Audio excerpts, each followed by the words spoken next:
Enrique Riquelme, a candidate for Real Madrid presidency against Florentino Pérez, says he has an agreement with Haaland for a future move to Real Madrid. The Haaland camp has spoken, and their response is a cold shower. On the other side, Lionel Messi has been honored with the prestigious 2026 Princess of Asturias Award for sports. Welcome to 12th League Daily, the sharp daily roundup of football news. Iberian football news is literally being hijacked by two major events: the imminent Real Madrid presidential election, which is turning into a galactic bidding war, and the unanimous tribute paid to Lionel Messi. With Sunday's presidential vote approaching, opposition candidate Enrique Riquelme has thrown everything into the battle. As Marc puts it in capital letters, Riquelme anuncia Haaland.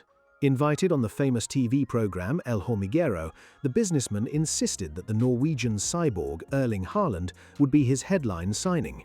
Even more wildly, Riquelme also promises the arrival of Manchester City metronome Rodri and the appointment of legend Fernando Hierro to lead La Fábrica, the club's academy. So confident is he that he has even committed before a notary to pay 1 year of membership fees out of his own pocket for all the socios if his promises are not fulfilled. And things are not looking good for him, because the Haaland camp insists that there is no agreement between the player and Real Madrid. In a statement made by Alfie Haaland and agent Rafaela Pimenta, all very entertaining but not true.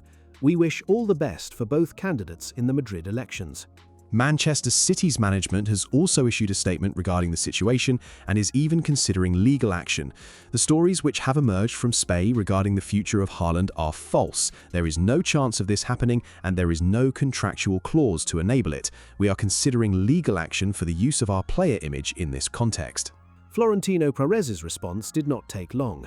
In AS, the current president appears calm and determined on the front page as he presents his program, loudly declaring Real Madrid is and will always belong to its socios. To counter the Haaland effect, Pérez brings out the heavy artillery with the claim, Mourinho and Canate are my first signings. Florentino thus officially confirms Jose Mourinho's dramatic return to the Madrid bench and announces that he has already secured the arrivals of fullback Denzel Dumfries and Liverpool centre-back Ibrahima Canate. Pérez also reassures supporters about the current squad. Vinicius wants to stay, and I want him to stay. Mbappé and Bellingham will continue here. As for Enrique Riquelme's claims, Pérez says, I don't believe anything Riquelme says. One of the signings he mentioned was Rodri, but obviously he has not closed that deal. While Madrid tears itself apart, Catalonia is celebrating its eternal king. The front pages of Sport, Princess Messi, and Mundo Deportivo, Alteza Messi, honor Lionel Messi, who has just been awarded the prestigious 2026 Princess of Asturias Award for sports. The prize recognizes the full weight of his immense career, marked by 47 trophies, as well as his ongoing humanitarian work. The Argentine star, who is preparing to play his 6th World Cup, expressed his gratitude. It is an enormous source of pride. I grew up in Spain and Catalonia as a footballer, and that is where my children were born. He will officially receive the award on 23rd October in Oviedo. On the purely Catalan front, Marc Casadó is said to be close to leaving FC Barcelona for AS Monaco this summer. The transfer is reportedly 95% done for around €18 million plus €5 million in bonuses.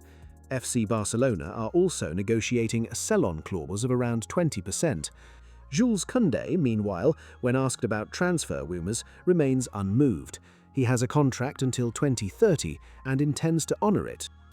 J'ai un contrat qui court jusqu'en 2030, donc dans mon esprit c'est assez clair. Après, je pense que quand on vient en équipe de France, c'est des choses qui, de mon point de vue, passent après. Je veux dire, là, je me concentre vraiment sur la compétition jusqu'à nouvel ordre, nouvelle info. Voilà, je suis au FC Barcelone et j'espère rester là la saison prochaine. Meanwhile, the Spanish national team is about to play its first real test before flying to the United States. La Roja face Iraq tonight at the Riazor Stadium in La Coruña.